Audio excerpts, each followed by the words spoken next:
काशीपुर गांव, जहां विशाल नदी और हरी भरी खेत थे, वहां हर सुबह एक नई शुरुआत होती थी। सूरज की सुनहरी किरणें पानी पर पड़कर गांव को एक खास चमक देती थीं। लेकिन इस गांव के सबसे धनी किसान धनीराम के घर में शांति नहीं थी। धनीराम का अहंकार उसकी बढ़ती दौलत की तरह बढ़ता जा रहा था। उसने अपने खेतों को 5 गुना बढ़ा दिया था और गांव के सबसे ऊंचे और मजबूत पक्के घर में रहता था। उस घर की दीवारें उसकी दौलत के साथ साथ उसके घमंड का भी प्रतीक थीं। उसका छोटा भाई सुरेश और उसकी पत्नी सुनीता हर दिन उसके घमंड का बोझ उठाते थे। वे दोनों उसके एहसानों के तले दबे थे। धनीराम ने उनके माता पिता के मरने के बाद उन्हें पाला था, लेकिन इस बात का जिक्र वो हर रोज हर पल करता था।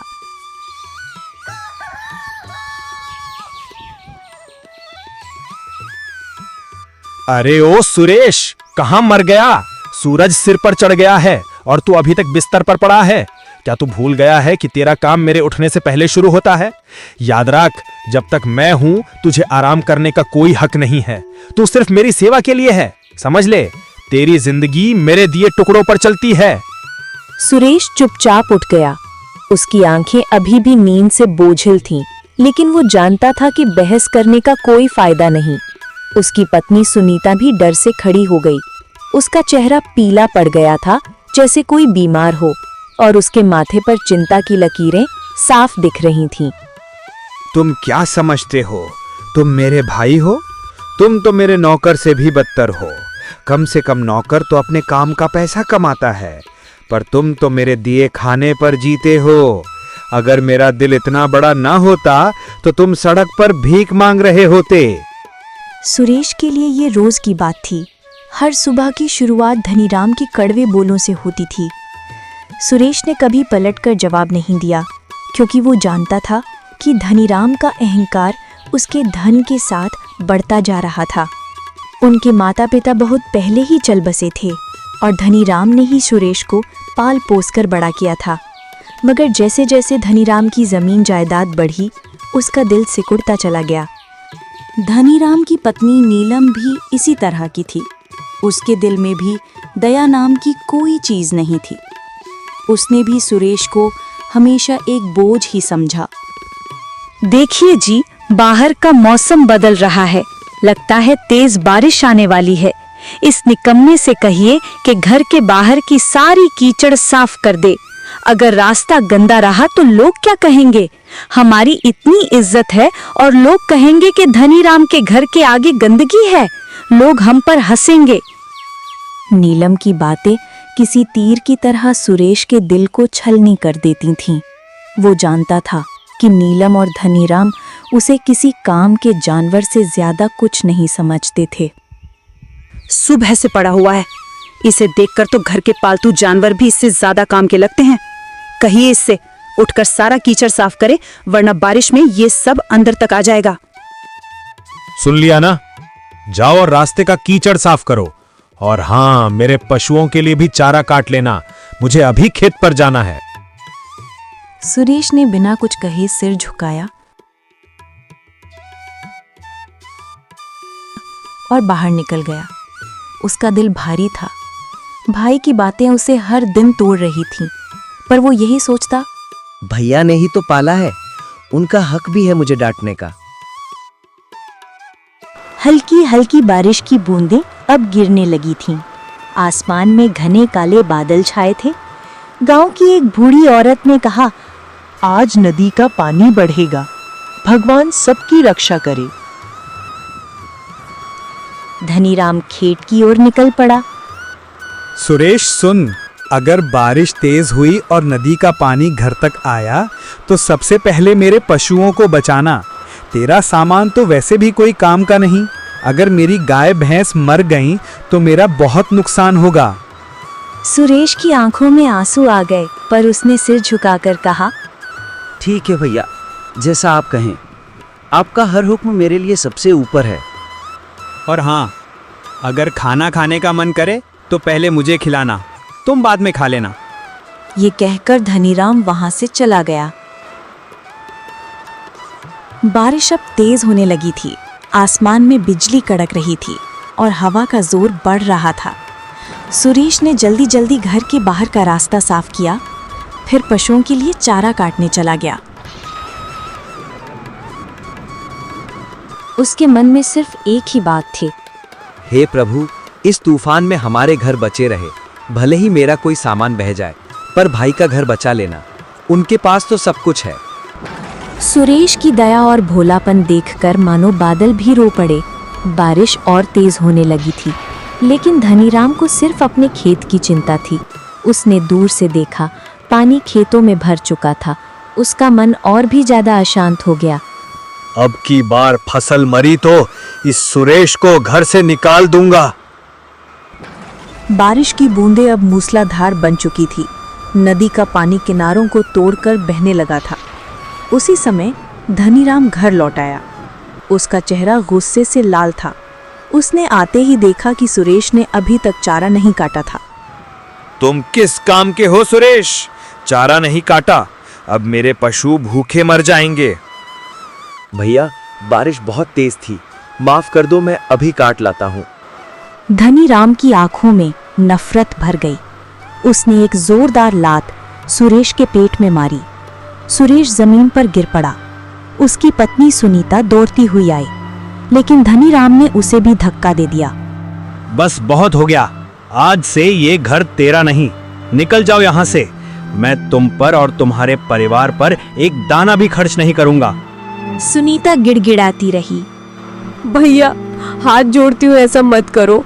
बारिश हो रही है, हम कहाँ जाएंगे इस तूफान में? हमारा तो कोई नहीं है, ये घर ही हमारा सहारा है। जहां मर्जी जाओ, नदी में डूबना है तो डूब जाओ, मुझे कोई फर्क नहीं पड़ता। ये घर मेरा है और इसमें रहने का हक भी सिर्फ मेरा है। सुरेश की आंखों से आंसू बहने लगे। वो चुपचाप उठा। उसने अपनी पत्नी और बेटी को साथ लिया और घर से बाहर निकल पड़ा। बाहर ठंडी हवा चल रही थी। बारिश में उनके पैर कीचड़ में धंस रहे थे। प्रिया का शरीर ठंड से कांप रहा था।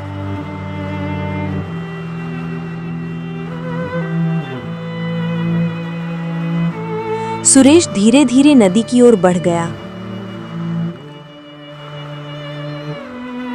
नदी किनारे थोड़ी सी ऊंचाई थी, जहां एक पुराना बरगद का पेड़ था।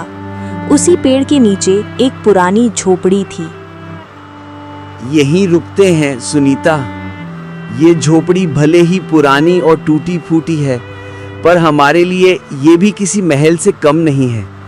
कम से कम हमारे सर पर एक छत तो होगी। सुनिए जी, हमने किसी का क्या बिगाड़ा था? हम तो हमेशा सबका भला ही चाहते थे, फिर भी भैया ने हमें क्यों निकाल दिया? रो मत सुनीता, देखो प्रिया को ठंड लग जाएगी। अगर तुम ऐसे टूट जाओगी तो मैं भी कमजोर पड़ जाऊंगा। मैं अभी गांव के बाहर जाता हूँ, वहां सूखी घास पड़ी थी, वही ले आता हूँ। हम इसी झोपड़ी को अपना घर बनाएंगे।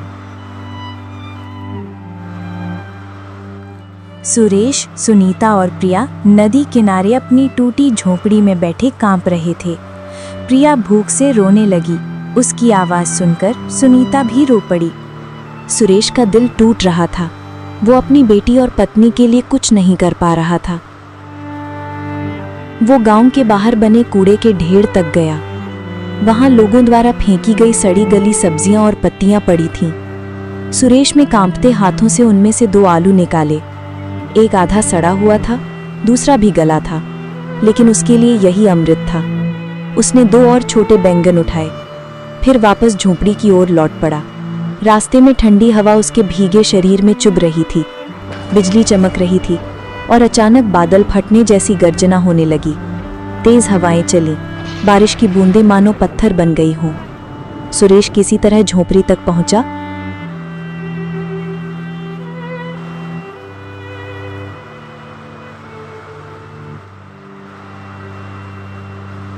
तुम बाहर क्यों गए थे? देखो तो सही, बारिश कितनी तेज हो रही है। अगर तुम्हें कुछ हो गया तो हम कैसे जिएंगे? घबराओ मत सुनीता, आग तो नहीं जला सकते इस बारिश में, पर देखो मैं कुछ ले आया हूँ, इन्हें खा लेना। भले ही कच्चे हैं, लेकिन तुम्हें और प्रिया को थोड़ी ताकत तो मिलेगी। तभी अचानक जोरदार हवा चली और झोपड़ी की आधी छत उड़ गई। ठंडा पानी भीतर गिरने लगा। प्रिया डर से रोने लगी। सुनीता भी कांप गई। सुरेश ने अपनी बेटी और पत्नी को सीने से लगा लिया। वो मन ही मन भगवान से प्रार्थना करने लगा। भगवान, मेरी सांसें ले लेना, पर इन्हें बचा लेना। बारिश लगातार 3 दिनों से हो रही थी। नदी का पानी किनारों को तोड़कर बहने लगा था। झोपड़ी की दीवारें गल रही थीं। अंदर प्रिया ठंड और भूख से कांप रही थी। सुनीता का भी बुरा हाल था। 3 दिनों से उनके पेट में भरपेट खाना नहीं गया था। सुरेश सबको लेकर एक पेड़ के नीचे बैठ गया। उस रात सुनीता ने कांपती आवाज में कहा, अब क्या होगा? वो झोपड़ी भी टूट गई है जी। प्रिया को देखिए, उसे तेज बुखार है। सुनीता, मैं भैया के पास जाऊंगा। बच्चे की जान तो बचानी ही है। मैं उनसे थोड़ा सा दूध ही तो मांगूंगा। भले ही मुझे कुछ भी सुनना पड़े, पर मैं जाऊंगा। शायद उनका दिल पिघल जाए। अगर आपके भाई ने आपको आपके हिस्से की जमीन दी होती तो आज हमारे पास भी एक मजबूत घर होता। सुनीता, भैया ने मुझे पाल पोस कर बड़ा किया है। मेरे माता पिता के मरने के बाद उन्होंने ही तो मुझे सहारा दिया। अगर इस एहसान के बदले उन्होंने मेरी जमीन ले ली तो क्या हुआ? मैं भाई से कभी अपना हिस्सा नहीं लेना चाहता। जो दिया ईश्वर ने दिया।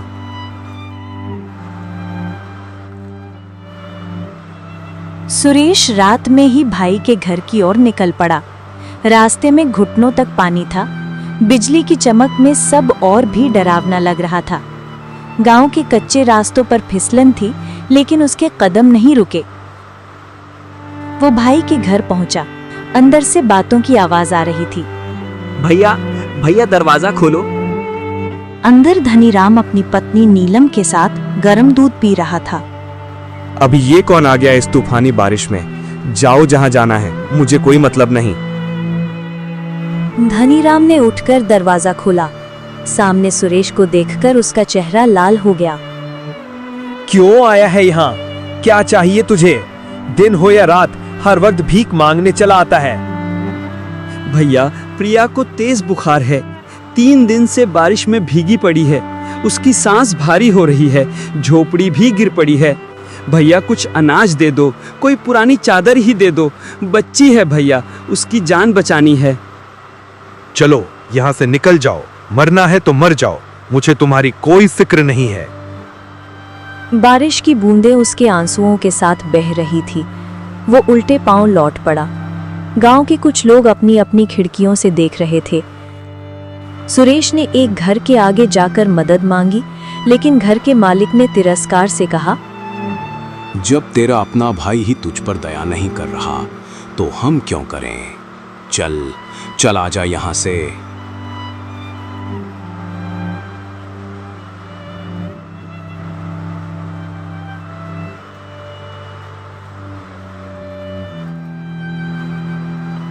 आखिरकार वो टूटे दिल से, भीगे कपड़ों और खाली हाथों के साथ फिर उसी पेड़ के नीचे लौट आया। सुनीता ने उसके चेहरे की हालत देख ली। उसने कुछ नहीं पूछा। दोनों की आंखों से आंसू चुपचाप बहते रहे।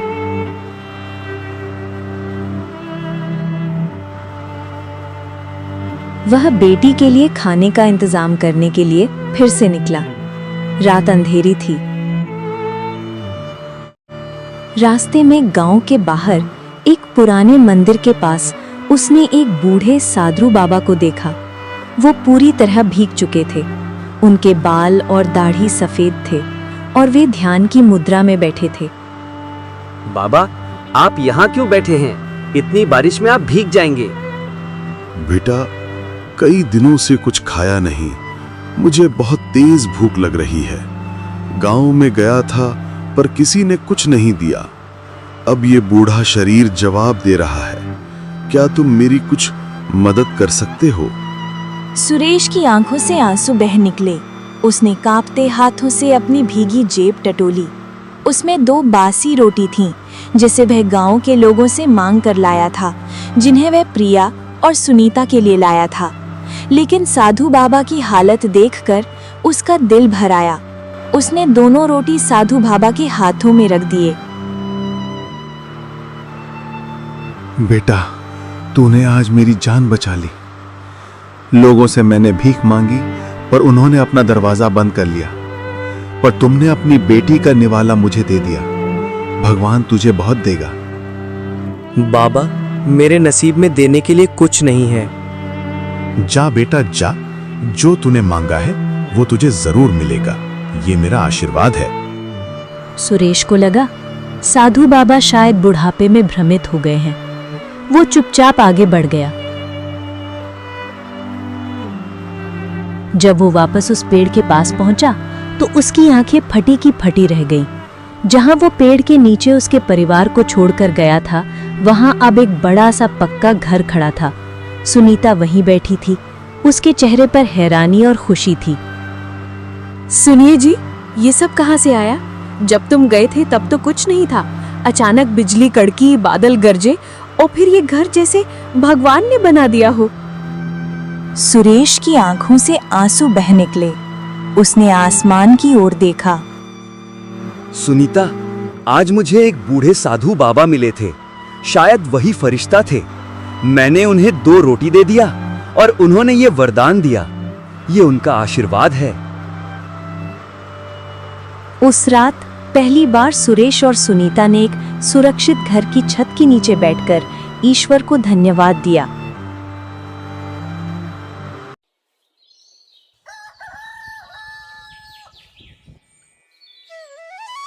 अगले दिन गांव में हल्ला मच गया। हर कोई यही चर्चा कर रहा था कि सुरेश के पेड़ की जगह बड़ा सा पक्का घर बन गया है। ये बात धनीराम और उसकी पत्नी नीलम के कानों तक भी पहुंची।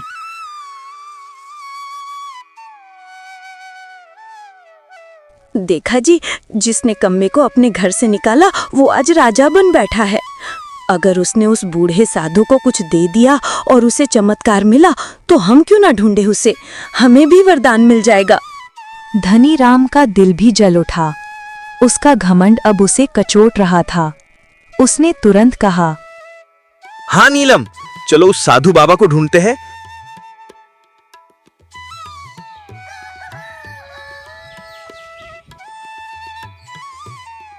अगली सुबह धनीराम और नीलम गांव के बाहर निकल पड़े। वे हर जगह बूढ़े साधु बाबा को ढूंढने लगे। धनीराम ने अपने साथ सोने के गहने और बहुत सारी दौलत ले ली थी। 3 दिनों तक उन्होंने हर जगह बूढ़े साधु बाबा को ढूंढा, पर कोई नहीं मिला। नीलम, हमने हर जगह ढूंढा, अब कहाँ जाएंगे? मुझे नहीं पता, लगता है वो यहाँ से चले गए हैं। सब तुम्हारी वजह से हुआ। दोनों को अब अपमान और तिरस्कार का सामना करना पड़ा। गांव के लोग उन पर हंसने लगे। 1 हफ्ते बाद धनीराम के खेतों में एक अजीब बीमारी आ गई। उसके पशु भी बीमार पड़ने लगे। धीरे धीरे उसकी फसल और पशु दोनों मरने लगे। लोग अब उसकी मदद करने से कतराते थे, क्योंकि वो जानते थे कि धनीराम ने सुरेश के साथ कितनी बुराई की थी। वो अब अपने घर में अकेला पड़ गया था। उसकी पत्नी नीलम भी उससे लड़ती रहती थी। एक दिन धनीराम सुरेश के घर गया। उसने देखा कि सुरेश और उसका परिवार बिल्कुल खुश था। धनीराम को देखकर सुरेश उसे अंदर बुलाया। भैया आओ, अंदर आओ, पानी पी लो। धनीराम चुपचाप अंदर गया। उसका सिर झुका हुआ था। सुरेश, तुमने इतना कुछ झेला पर फिर भी तुमने मेरा भला चाहा। मैंने तुम्हें बहुत दुख दिया। मैं तुमसे माफी मांगता हूँ। भैया, माफी मांगने की जरूरत नहीं है। जो होता है अच्छे के लिए होता है। उस रात धनीराम ने सुरेश के साथ खाना खाया। उसने उसकी दया और सच्चाई को देखा। उसका दिल पिघल गया। वो अब एक नया इंसान बन गया था। सुरेश, मैं तुमसे और तुम्हारे परिवार से माफी मांगता हूँ। अब से तुम मेरे साथ रहना। हम दोनों हमेशा साथ रहेंगे। भैया, आप मेरे भाई ही नहीं बल्कि मेरे पिता के समान हो। माँ बापू के गुजरने के बाद से मुझे आपने पाला पोसा और बड़ा किया।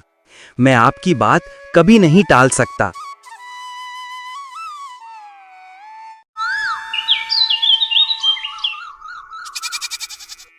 एक महीने बाद गांव में एक अजनबी आदमी आया। उसने खुद को एक सरकारी अधिकारी बताया और कहा कि सरकार ने नदी के किनारे एक बड़ा बांध बनाने का फैसला किया है। ये सुनकर गांव के लोग चिंतित हो गए, क्योंकि इसका मतलब था कि नदी के किनारे के सारे घर और खेत डूब जाएंगे। धनीराम की सारी बची हुई जमीन भी बांध के रास्ते में आ रही थी। वो घबरा गया। उसने अजनबी से पूछा, क्या हमारी जमीन का मुआवजा मिलेगा? हाँ, लेकिन सिर्फ उन्हीं को जिनके कागजात पूरे हैं और जिनकी जमीनें सरकार के नक्शे में दर्ज हैं। धनीराम को याद आया कि उसने माता पिता के गुजरने के बाद सुरेश के हिस्से की जमीन भी अपने नाम कर ली थी, लेकिन वो कागजात पूरे नहीं कर पाया था। वो मन ही मन डर गया। अगर सरकार ने जांच की तो मेरा सारा सच बाहर आ जाएगा, मैं तो बर्बाद हो जाऊंगा।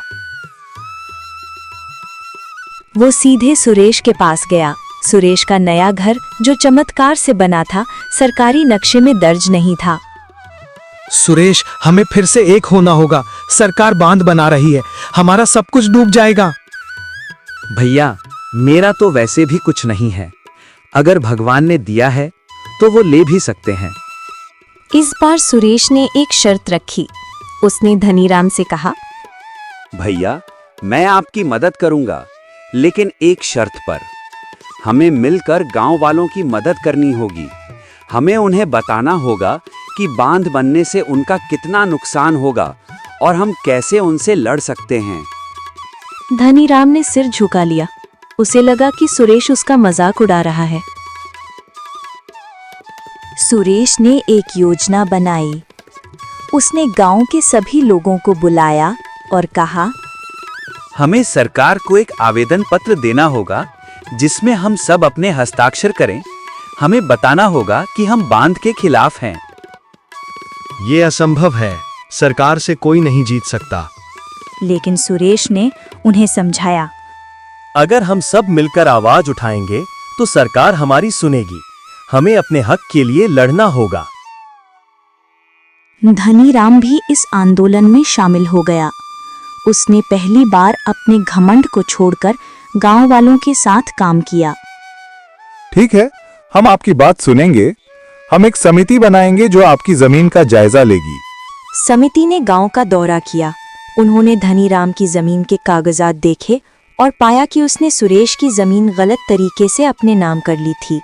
अधिकारी ने धनीराम को बुलाया।